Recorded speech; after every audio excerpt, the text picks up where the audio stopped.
sahabat-sahabat Allah, kita ketemu lagi dalam renungan pagi hari ini. Nah, sebelum kita mulai renungan kita akan berdoa lebih dahulu.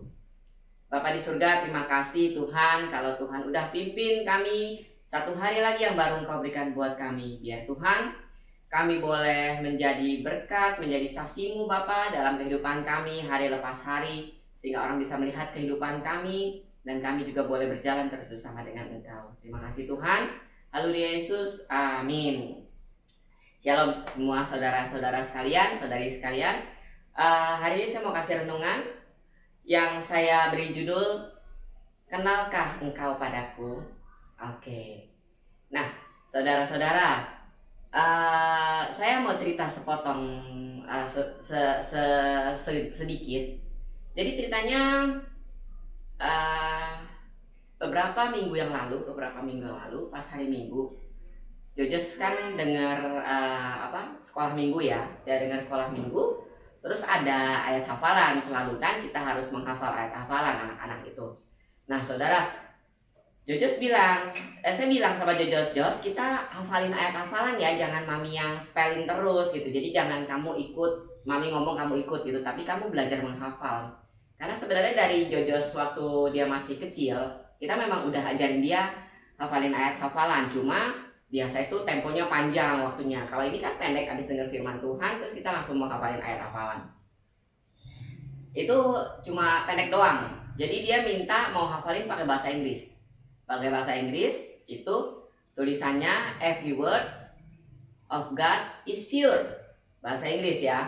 Itu dari Amsal 30 ayat 5. Nah, saya ajarin tuh Jojos. Dia bilang dia mau bahasa Inggris, nggak mau bahasa Indonesia. Ya udah, saya ajarin bahasa Inggrisnya. Saya ajarin saudara-saudara. Saya potong-potong. Every word of God is pure. Dia every of God is pure itu ingat. Tapi words-nya itu nggak hafal-hafal saudara. Sampai saya suruh dia ngomong words, saya suruh dia ulang berkali-kali, hampir 50-60 kali. Dia nggak bisa-bisa saudara. Jadi dia selalu baca every of God is pure, every of God is pure gitu kan. Saya dari orangnya sabar sampai akhirnya saya naik pitam. Saya benar kesel banget gitu kan. Ya ampun Jojos, kok cuma words doang susah banget kamu ngafalinnya, saya bilang. Papinya ada di situ tuh, dengerin saya. Papinya sambil bergerak ke sana kemari ngurusin tanaman kan. Sampai akhirnya papi bilang, udah mami stop katanya gitu. Kamu udah over. Akhirnya saya stop dan saya dongkol sedongkol-dongkolnya sama Jojos. Bener-bener dongkol. Maksudnya saya itu cuma satu kata words dan dia nggak hafal-hafal gitu kan. Saudara kebayang deh gitu ya kalau jadi mami-mami pasti ngalamin gitu kan. Apalagi kalau yang anaknya udah gede terus mereka mesti ulangan, mesti ngafalin gitu kan dan nggak hafal-hafal gitu ya. Nah seperti itu yang saya alamin sama Jojos. Menurut saya itu cuma 6 kata dan semua dia hafal cuma satu words, itu aja susah banget. Sampai saya demoin begini begitu gitu kan, dia tetap nggak bisa hafal tuh kata words itu. Aduh pokoknya saya benar-benar udah rasanya udah stunning banget deh. Akhirnya saya berhenti. Saya kesel sama Jojo, saya agak-agak mangkel. Akhirnya saya bilang, udah baca aja lagi seperti biasa. Jadi saya spellin satu-satu ayat masnya gitu kan. Absen lah di grup untuk sekolah minggu gitu kan. Itu saya bener-bener dongkol banget deh. Beberapa jam saya agak kesel sama Jojos gitu kan. Nah saudara, Jojos itu kita masing-masing punya anak ya. Yang punya anak, yang nggak punya anak kita punya orang-orang terdekat dekat kita. Kita itu mengenal mereka, kita itu belajar mengenal mereka. Seperti saya juga belajar mengenal Jojos. Jojos itu kalau dia disuruh ngafal itu susah banget.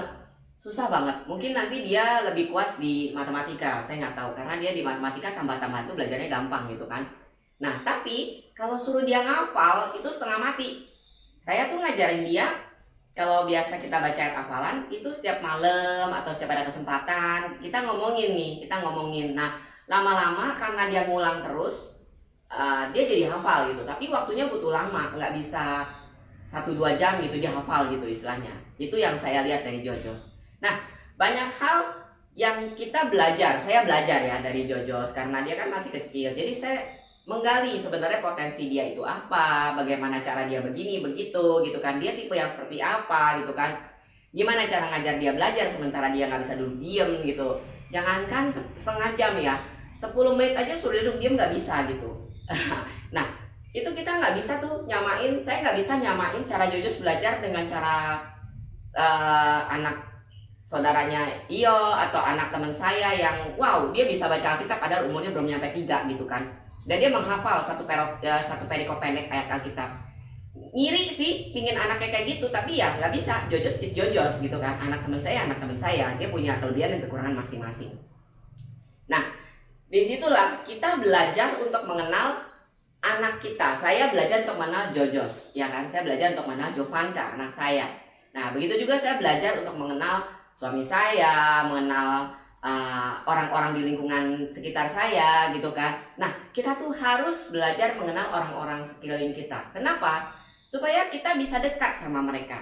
Kalau kita nggak kenal, kita nggak dekat. Kalau kita nggak dekat, kita nggak bisa istilahnya ya berteman lebih lanjut, cerita curhat atau apapun gitu kan. Nah kita harus mengenal orang-orang di sekeliling kita. Itu juga sebenarnya yang saya katakan di sini itu sebenarnya kita pakai di mana-mana ya, di dunia kerja. Kalau kita mau contoh, kalau kita mau kita bisa disukai sama lingkungan kerja kita, disukai sama atasan kita tuh harus kenal mereka. Mereka tuh sukanya kayak apa, karakter mereka apa gitu kan. Ada orang-orang yang suka kerapihan, ada orang-orang suka yang berantakan tapi hasilnya bagus, dia punya dia kalau kerja tuh meja berantakan tapi hasilnya bagus. Tapi ada orang yang kerjanya dia sukanya semua rapi, sistematis, gini-gini. Nah, tiap orang itu berbeda-berbeda. Begitu juga saudara saya dan semua orang di sekitar kita. Seperti si jari kita, nggak ada yang sama. Begitu juga karakter setiap orang. Jadi kita harus mempelajarinya. Nah, saudara, sekarang kita belajar untuk mengenal lingkungan-lingkungan kita ya. Kita belajar untuk mengenal orang-orang sekeliling kita. Karena itu penting. Itu adalah ilmu untuk kita bersosialisasi dengan sekeliling kita. Tapi bagaimana dengan kita belajar untuk mengenal si Allah pencipta kita. Saya nggak pakai si deh, sang Allah pencipta kita. Ya, Allah yang menciptakan kita, Allah yang menjadikan kita, dia tuh kenal kita banget loh saudara. Kan dibilang, bahkan dari waktu kita ada di rahim ibu kita, Allah itu kenal kita. Jadi dia bahkan tahu kayak lalat kita tuh nunggu di mana, di tempat-tempat rahasia yang orang-orang nggak tahu, dia tahu. Ya kan? Nah, bagaimana dengan kita? Satu hubungan bisa menjadi baik kalau dua-duanya kenal. Kita pacaran nggak bisa jadi pacaran kalau cuma satu orang belajar kenal satu orang, yang lain nggak mau, itu nggak bakal jadi, akhirnya bertepuk sebelah tangan, bukan gitu ya. Nah begitu juga kita mengenal Allah. Saudara bilang saya mau rindu kenal Allah lebih dekat, tapi saudara nggak pernah mau cari tahu dia sebenarnya sukanya apa, makanan favoritnya Allah apa. Misalnya contoh ya, kalau kita definisikan Allah itu sebagai manusia, Allah itu sukanya kita ngapain, ya kan? Allah itu bahasa kasihnya apa, gitu kan? Misalnya kan, Allah itu seneng kalau kita ngapain, gitu kan? Allah itu hobinya apa, gitu kan? Nah, kayak gitu. Kita tuh harus kenal Allah kita seperti itu. Kalau Allah udah mengenal kita sedemikian rupa sehingga sampai yang rahasia-rahasia gitu ya. Apakah kita mengenal Allah kita sampai cukup jauh? Kita tahu nggak? Kalau kita ngapain, Allah seneng nggak? Kalau kita bikin ini itu, Allah seneng nggak? Pernah nggak saudara mikir nih, contoh ya, saudara mau ngelakuin, kita ambil hal yang sepele deh ya. Kita bilang, aduh saya hari ini kayaknya lagi males nih ya pelayanan buat minggu ini. Aduh saya lagi males pelayanan nih sebenarnya. Temen ngajakin nih gitu ya, pergi ke ini villa ya kan di puncak gitu kan, kita nggak ada mobil jadi kita mesti nebeng dia gitu, terus dia ngajakin villa dibayarin gitu kan. Aduh kesel, kita pasti pengen banget tuh saudara. Itu tawaran menarik saudara, itu benar-benar menarik banget gitu kan. Setelah kita jarang liburan, nggak ada mobil gitu kan, ini dibayarin lagi villanya.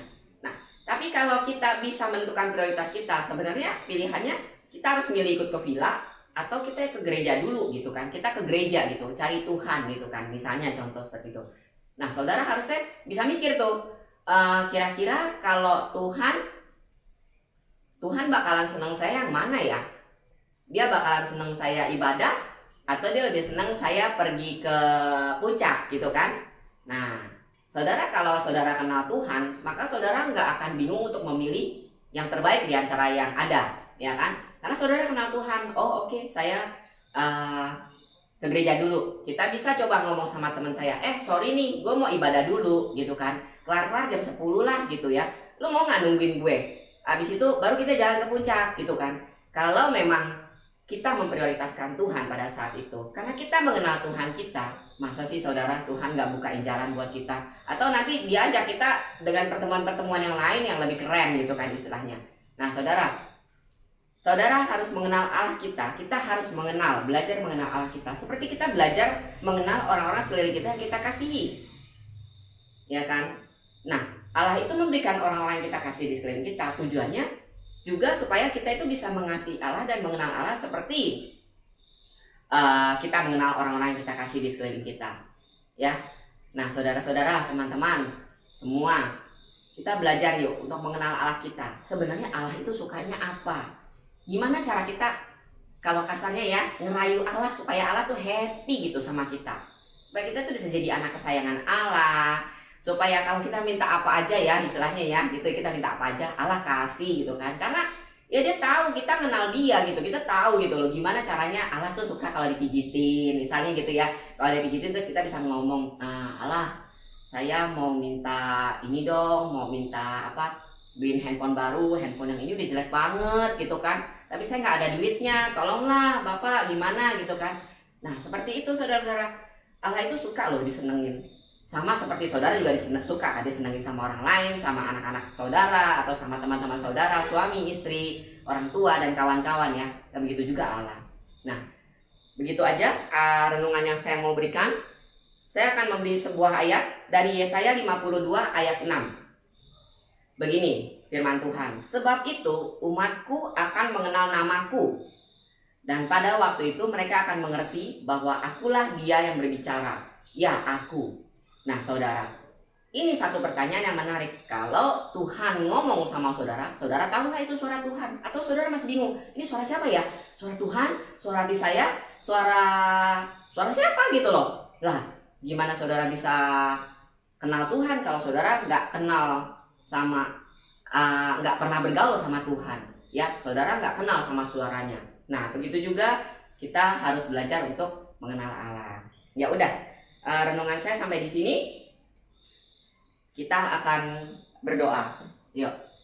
Bapa di surga, terima kasih untuk semua kasih setia dan penyertaan buat kami. Tuhan, kalau kami tahu Engkau mengenal kami jauh Tuhan sebelum kami ada Tuhan, dan Engkau mengenal kami sampai kedalaman hati kami. Gak ada yang tersembunyi Bapa.